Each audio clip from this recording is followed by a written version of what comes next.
one of the co-founder, Mr. Rene Aison. Hi sa inyong lahat. About the business, I tell you, you are in the right company and in the right team. Kung ako, natulungan niya para maging successful at maraming natulungan.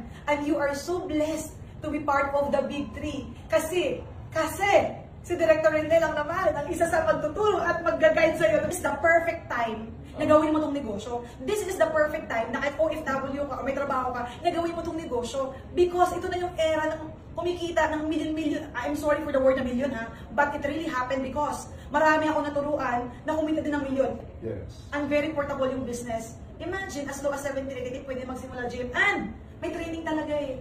And we are guided. So if you are willing to be part of the team, you can message our grand mentor, of course, Mr. Rene. With the help of our GM Emily, siyempre. So makakasama niyo siya sa team, kasama niyo kami sa team, together with GM Albert. Pagtulong-tulungan po natin kunin yung mga pangarap natin. Let's go! Let's go!